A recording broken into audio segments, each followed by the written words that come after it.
Welcome to SportsBeat KC, the Kansas City Star Sports podcast presented by First Federal. It's Friday, August 19th, and I'm Blair Kerkhoff. The college football openers are a week away, but the sport continues to make news off the field. Earlier this week, the Big Ten announced a monster new TV deal worth about $1 billion annually to the league. What does this mean for college sports and the Big 12? Beat writer Kellis Robinett and I discuss. We also get into legal sports wagering. Kansas announced a launch date, September 1st. I asked Kellis about his favorite wagers, and we talk about our preseason top 25 votes and a Kansas State football commitment flip. Okay, let's get started. Kellis, it's been a while since you and I chatted. It may have been all the way back at Big 12 Media Days in Arlington. I'm not sure we had a conversation since then, so good to see you and good to catch up with you. Yeah, and it's a good time to get this thing rolling again. Football's right around the corner. Yeah, it is. No games this weekend, but the following weekend there are games, not involving our teams yet, but less than 2 weeks away for kickoff for K-State, for KU, and all the colleges. So really looking forward to it. The traditional Labor Day college football opening day. I like that about college football. It has its opening weekend is around a holiday, so college football is taking advantage of that to have games Thursday through Monday that week, and it's pretty cool. All right. And then they seed the stage to the NFL. But that's right. They get their 1 week of non-NFL competition, so they have it all to themselves. But we will talk about. We'll break down fortunes and projections next week, and certainly at a future show. But today I wanted to, as we've done in the past, call it This Week in Realignment. And even though no team changed conferences this week, there was big news out of the Big Ten with the signing of a new deal, new television contract. And it's significant for a few reasons. One, the enormity of the amount of money. I've seen a couple figures, but let's call it $8 billion for the rights to Big Ten sports, football, men's basketball, women's basketball, just about anything that Fox, NBC, and CBS want. And that's going to take it through. I think the contract is through the 29-30 school year. And again, like I said, on Fox, NBC, CBS. And that means for the first time, ESPN's not going to be part of Big Ten coverage. The money places in terms of annual distribution to its teams, the Big Ten, the value of the Big Ten contract is fourth among all. It's first in college sports, but fourth in sports in general, behind the NFL, the NBA, and Major League Baseball, and ahead of the NHL and the SEC. So incredible amount of money. Certainly, this was the Big Ten had an idea about its value when it got USC and UCLA out of the Pac-12. But what can we say about the news this week that Kevin Warren, the commissioner, landed this big of a deal, and how might it impact the Big 12? Yeah, well, the numbers are kind of mind-boggling. I chuckled a little bit today. I saw CBS and the Champions League Soccer announced that they had renewed their rights in the United States for all of $1.5 billion over about the same time frame. So you're looking at something as big as Champions League Soccer, which is popular worldwide, being worth but a fraction of what Big Ten sports is over that time frame. And yeah, I mean, I suppose that's the biggest news there. Just that they were able to get that kind of money. They were able to sprint past the SEC in that regard. And I guess the two other big takeaways I had were, one is that people are saying the Big Ten is still going to keep looking to expand maybe down the road and make even more money. If that happens, then I wonder who do they look at? People have said, the Pac-12 schools like Stanford, Cal, Washington, Oregon. I wonder if they're truly making more money than the SEC. Could they go into there and take some of their schools? I mean, just thinking outside the box, people have said maybe Texas, Missouri's always wanted in there. Total speculation here, but what if Kansas and Missouri went together, something like that? a lot of possibilities there. But from a Big 12 perspective, I would say in the short term, it's a good thing because the leagues that the Big Ten partnered with are a little bit more obscure in the college sports game, right? There's not a single, ESPN isn't involved. And that's the biggest network out there that televises games around the clock. So that, it's, great for them. They got Fox, CBS, and NBC. But now ESPN's going to have to put something else in those time slots where they used to televise Big Ten games. So where are they going to look for that? Probably the Pac-12 and probably the Big Ten. They're going to have more money to spend on it. So if you're a Big 12 Commissioner Brett Yormark, I think you probably have to take that as good news down the line. You could probably negotiate a little bit more money at ESPN, get a little bit more exposure out of their next future contract, because had ESPN ponied up a bunch of money, I think they still would have been interested in the Big 12. Maybe just not quite. They might not have been as aggressive. And there's really no guarantee that CBS or NBC would have wanted to come and bid on Big 12 rights. But there's always going to be ESPN. They were always going to be one. They're always going to want a piece of the Big 12. No doubt. I read just this morning, we're recording this on Friday morning, and there was a tweet by, a college sports reporter who I respect, Brett McMurphy, who works for Stadium. And he said that Kevin Warren, the Big Ten commissioner, was interviewed on HBO's Real Sports and said that ultimately he thinks the Big Ten is going to get to 20 members, and that will increase the value of the media contract. So, let the speculation continue now about who's next to go into the Big Ten. I agree with you that the need for the Big Ten would be to give the LA schools some West Coast travel partners, because that's been the big blowback of about the move, just how the distance that needs to be covered for UCLA and USC to travel. And it's such a concern that the University of California Regents, of which UCLA, of course, is a member of the California system, they're meeting and suggesting that basically having athletics defend the move and asserting the power of the chain of command, I guess, in saying UCLA didn't have the right to unilaterally make this decision without consulting with the Regents. Look, UCLA is ultimately going to be in the Big Ten. There's no doubt about it. But the Board of Regents in California not very happy with the Bruins for making this move. You really make a good point about ESPN and how this might affect Big 12, Pac-12. Yes, ESPN wants, they're going to be without Big Ten football. What do they replace it with in the windows in which, the ESPN operated? And, I just remember 11 a.m. kickoffs with Big Ten games, which it was usually the Northwestern Illinois game or something like that. But all of a sudden that window's available now, the 11 a.m. ESPN window. They had Big Ten games on throughout the day. They're going to need more inventory. And I think they become a player in a bigger way for the Big 12 and the Pac-12, which, leads to the idea, if the Big Ten isn't in a poaching mood in the next couple of years, that the Pac-12 just may survive this LA schools leaving. And we'll see. I mean, we'll see if Washington, Oregon, Stanford, Cal, the corner schools, as they're called, will remain together. I don't think the Big 12 is going to stop looking and recruiting and going after schools in the Pac-12, the corner schools, but we haven't heard anything on that front lately, have we, Kellis? No, that's died down quite a bit, and I think that's more than anything just because people have been sitting back and wanting to see what happens with the Big Ten's deal. Though I did see that Brett Yormark was interviewed by the Lubbock newspaper yesterday while he was out at Texas Tech on a tour, and he said while he was out there that expansion was still something they were looking at. He thought the Big 12 was not going to be stagnant in that area. So that shows that at least it's a possibility.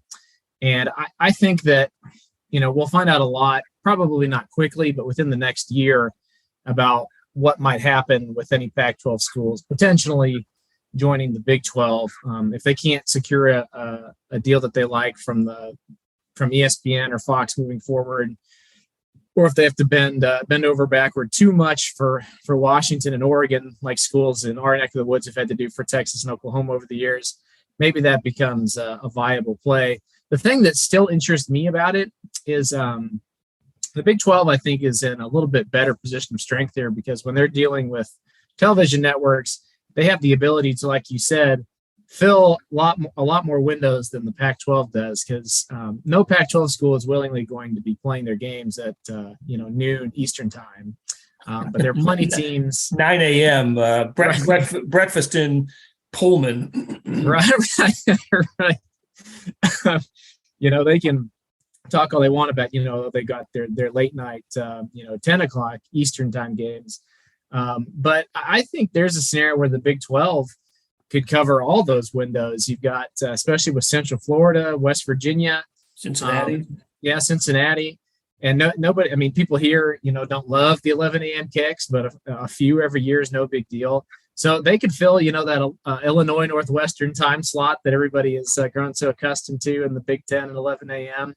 And they've already got BYU out west. If they could add, even if it's just Colorado, Arizona, it doesn't necessarily have to be on the West Coast. Even if you could add one or two schools in the Mountain Time Zone, all of a sudden you're opening up some windows in those late game territories.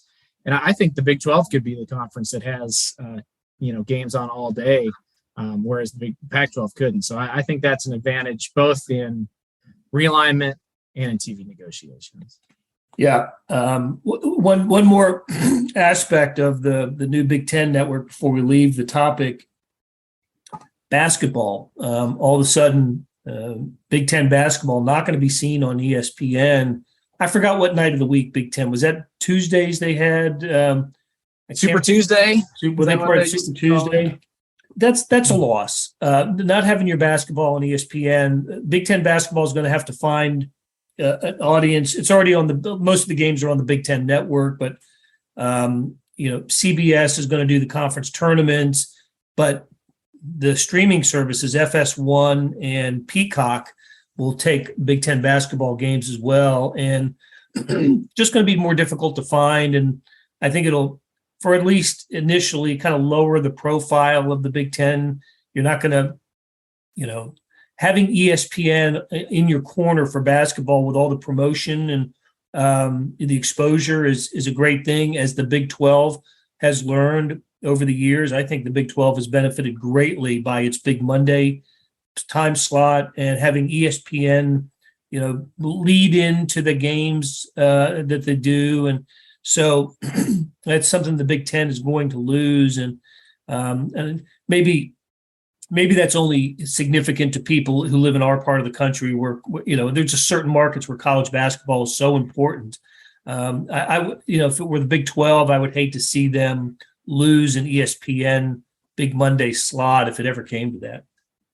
No, I agree. I think there's a value to, turning on ESPN at a certain time of the week and just knowing that there's going to be a game from your conference on TV.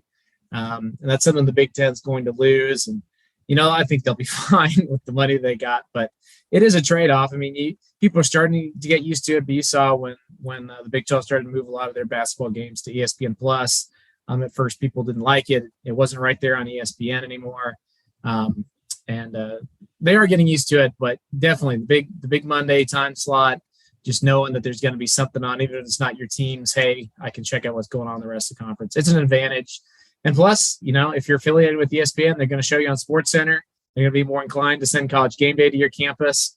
I am interested to see, like in the future, if there's a Ohio State Michigan game that is of interest, does ESPN, kind of intentionally not go there just because they're not affiliated with the Big Ten anymore. And even though it doesn't, it doesn't necessarily hurt their bottom line, it does hurt their exposure, and that'll be interesting to monitor. All right, let's take a break, Kellis. We got a couple other topics I want to hit when we come back, including the latest kind of some newsy things that happened this week. Sports wagering is coming to the state of Kansas, and we have a launch date, and the AP Top 25 came out. Where did Kansas State show up in the poll. We'll be right back. Buying your first home is a huge milestone, but the journey there can be confusing. First Federal Bank of Kansas City is here to make it simple. After nearly a century of serving the KC community, our loan advisors have experience in every type of housing market. With a short phone call, we can give you a free rate quote and talk through loan options. No pressure, no obligation. The road to home ownership can be simple with First Federal Bank. Get started with a free quote at ffbkc.com/homes. First Federal Bank of Kansas City, because banking is personal. Member FDIC, Equal Housing Lender. Hey, this is Blair. There are several ways to access the Star Sports section. Let me tell you about a couple of them. There is Sports Pass. For $12.99 a month, you get unlimited digital access to all of the Star Sports content, including beat writing, columns, features, pretty much everything we write. The deal renews monthly until you tell us to cancel. For $159.99 a year, you get everything the Star has to offer digitally, including sports and the e-edition. Go to kansascity.com and drop down to the bottom of the page where it says Start a Subscription for more information. Your support has never been more important. As always, thanks for reading and listening. We're back on SportsBeat KC, the Kansas City Star's sports podcast, and we're talking with Kellis Robinett, talking college sports. And some news in locally this week, Kellis. Just this Friday, we learned the launch date of sports wagering in Kansas. The date is September 1st. You're supposed to be able to walk into one of the 4 casinos in the state, including one, the Hollywood Casino at the Kansas Speedway, and place a wager on sports legally. How about that? So yeah, that is times they are changing. Times they are changing indeed. There's 30 plus states. Kansas became the latest to legalize sports betting in its state. It's a state law now after the Supreme Court struck down the federal law back in 2018. So Kansas has it. The neighboring states, most of the neighboring states do not. We know Missouri doesn't. Nebraska does not. Oklahoma does not. I don't think it's in Colorado. I could be wrong. I don't know about Colorado. I think it is in Colorado, actually. Okay. I know. I got a buddy of mine who went out there this summer, and he said he signed up for an app, and as soon as he crossed the border, it was $20 on who he thought was going to win the college football national title and stuff. So there we go. Unless he totally lied to me, I think it's allowed out there. All right, very good. Well, so my question to you is, first of all, where does your first 20 go? That is a great question. Shoot, I got to figure out what app to use first, right? Well, that's right. If you look on Twitter right now, there's like 5 competing ones that are just totally up in the ads. So I got to figure out which one I want to do. I don't know. I'd probably, let's see. So the first games you would bet on would be that September 8th, right? They would have to be after September 8th. Yeah, well, September 1st is the launch date, but I think there seems to be a little more of a suggestion that it could be a few days later, as late as September 8th. But that includes, let's just say for the sake of argument, let's not include the first weekend of college football, but the second weekend, and that is the first weekend of the NFL. So let's say if you wanted to place an early bet, what are you feeling right now? What am I feeling? I'd maybe go. I'd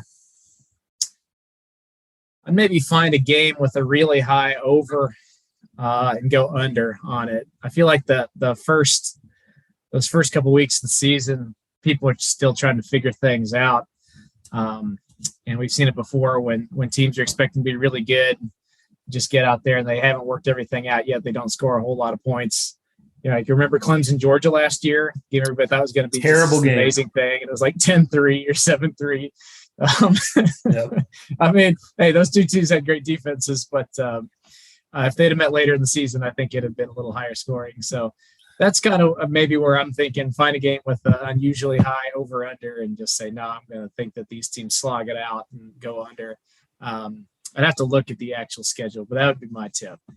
You know what I've made a few legal wagers in Nevada over the years, and first of all, my first favorite bet is a season victory over under, but that's not going to be available in Kansas because the college football season will have started. Maybe it happens in time for the NFL, so that's always something to keep an eye on. There was a stretch of like Andy Reid's first 7 years with the Chiefs. They beat the over each time, which is pretty amazing. I would say if it was allowed, I would think long and hard about betting the over on both the Kansas schools this season. The numbers seem awful low, 6.5 for Kansas State. I think they're looking more at. I think their over under is more in the neighborhood of 8. In Kansas, only 2.5. They won 2 games last year. They got a lot of teams back. The schedule isn't all that hard. I think they could win 3 games. I think if you could figure out a way to get those in, I would be intrigued on those 2. I'd go over on both of those as well, and I don't think that's local optimism here. I agree with you. I think the nation is underestimating Kansas State, and listen, you always hear about people betting streaks, and Kansas hasn't won more than 3 games in a season since 2008. How can you think they're going to win as many or more? But I just think this is the best coach they've had, Lance Leipold, since Mark Mangino, and that is the basis of my confidence in betting Kansas at the over in terms of victory total. Let me get a quick thought from you, Kellis, on soccer. You're a soccer guy, soccer fan. How would you bet a soccer game? What do you bet goals or just straight up?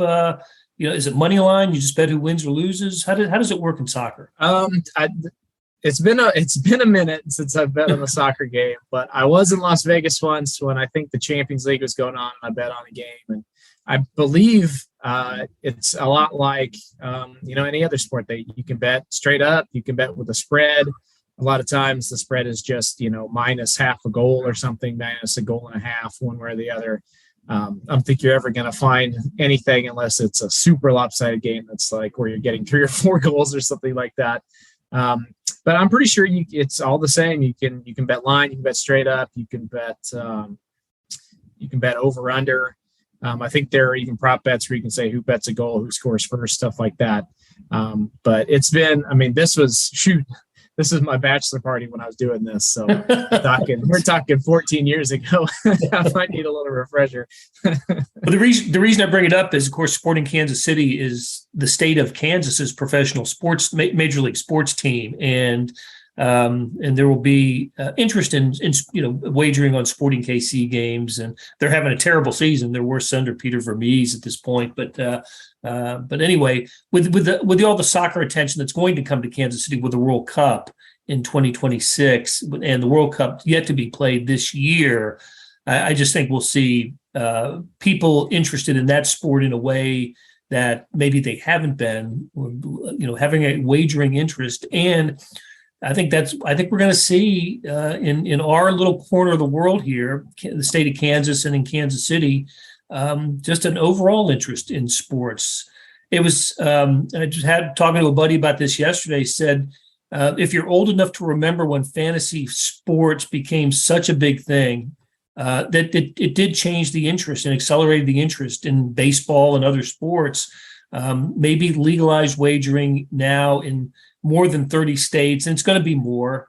I don't think California's on board yet, and that's going to all bring people into sports interests that maybe haven't been, and so of course everything that comes with it too. There need to be guidelines and safety measures as well, but I do think we're at the doorstep of a new interest in sports, a different type of interest in sports, kind of an exciting time.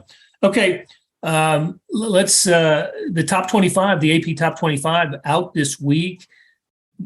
Big 12 represented by Baylor, Oklahoma State, and Oklahoma, not in that order. I think Oklahoma's in the top 10, and then it goes. Those are the 3 Big 12 schools.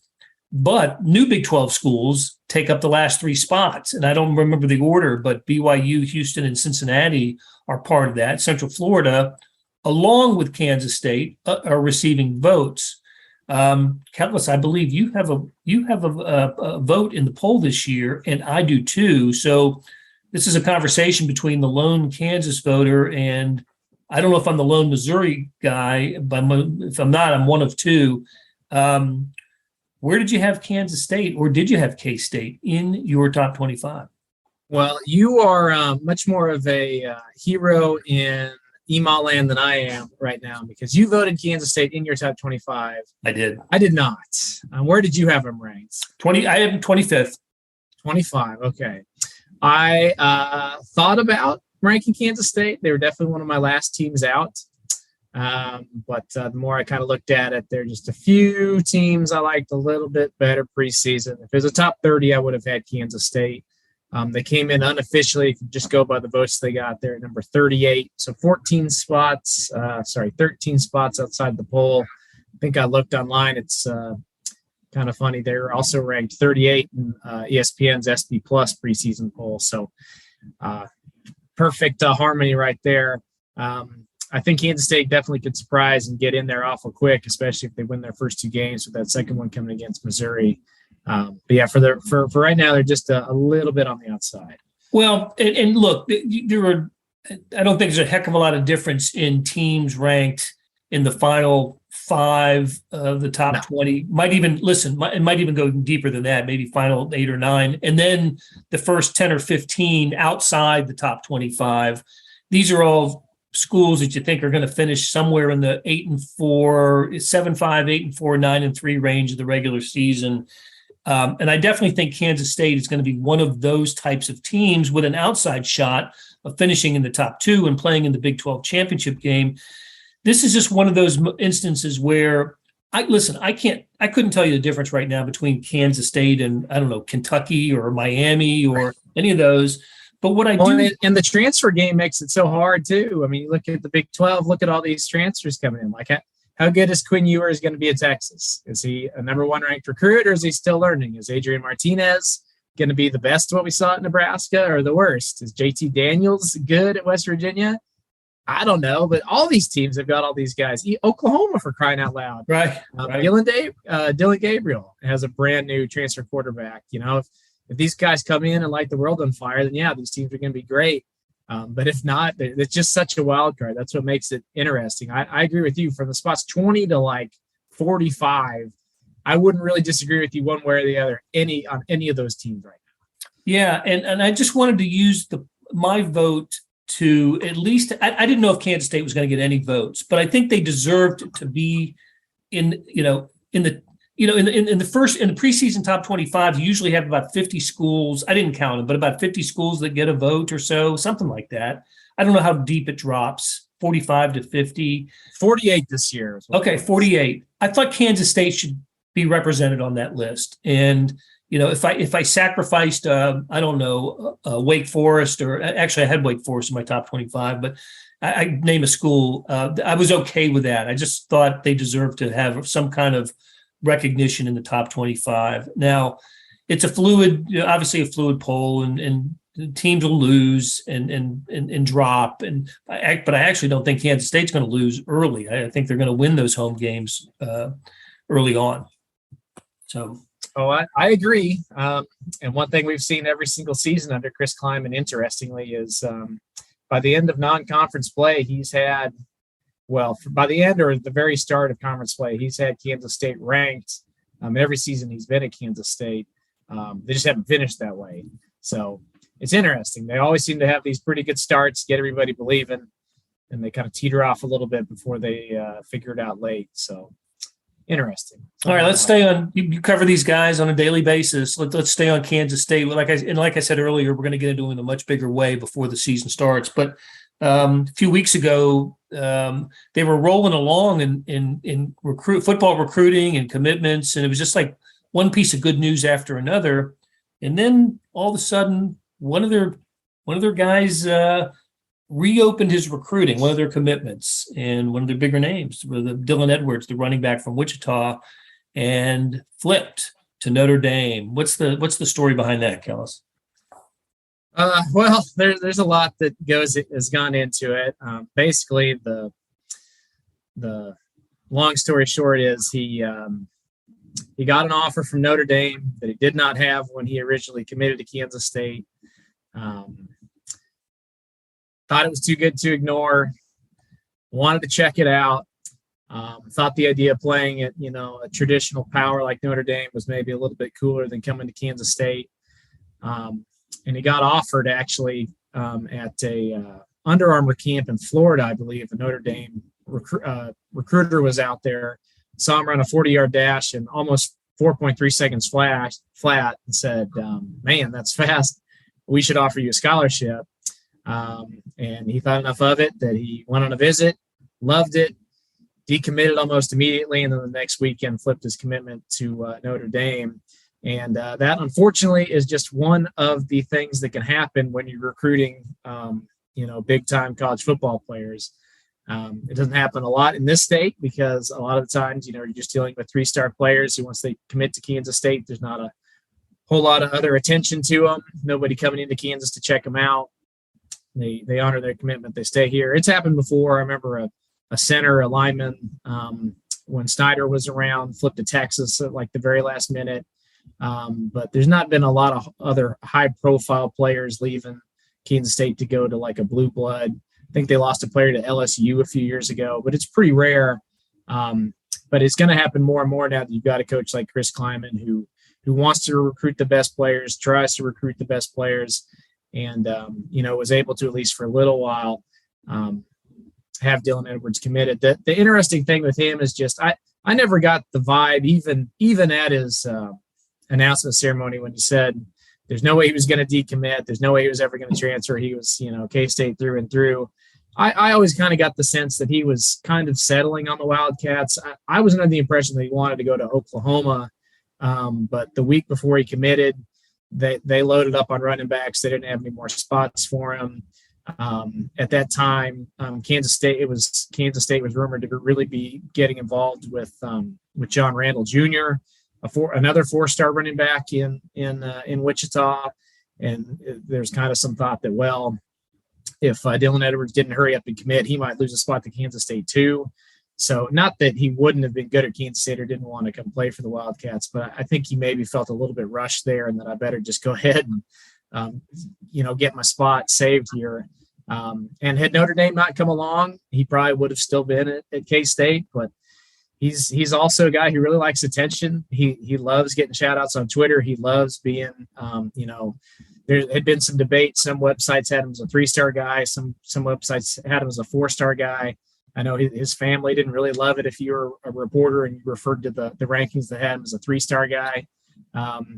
So, it's just one of those things where he was always looking for something a little bit better. And when Notre Dame comes along, sometimes it's hard to say no. So that's where he is. Hey, look, I'm sure 18 or so, he's a teenager. You get no judgment from me on the decision-making process of a teenager. So look, good luck to him. And I think it's always been, in my lifetime of covering college sports, it's always been important. It seems like it's always been important to maintain a good relationship with somebody who may have, made a different decision that, your school didn't like, just to, if it doesn't work out for him at Notre Dame. And Kansas State has absolutely been the beneficiary of some rebounds, over the years, transfers that have come back, maybe kids from the state, or just, lost a difficult recruiting battle, and they come back to Kansas State to finish their career and thrive there. So I'm sure that'll be the case here as well. All right, Kellis, great conversation. It was terrific catching up with you, and we'll do it again soon and get into the prognostication of the Wildcats this year, and I'll see if I can't defend my top 25 position for these Cats to you. So, buddy, we'll do it again soon. All right, anytime, Blair. That'll do it for today and this week on SportsBeat KC. Thanks to our production team of Randy Mason, Monty Davis, Jeff Rosen, and Chris Fickett. Salute to our sponsor, First Federal Bank. Their website is ffbkc.com. And a tip of the cap to Kellis Robinett for sharing his insights. Morning Sports Edition was 30 pages today. There were several stories about the legal sports wagering launch date in Kansas, plus stories and columns from NFL training camps. Check it out at liveedition.kansascity.com. Thanks for listening, and we'll be back soon with another SportsBeat KC.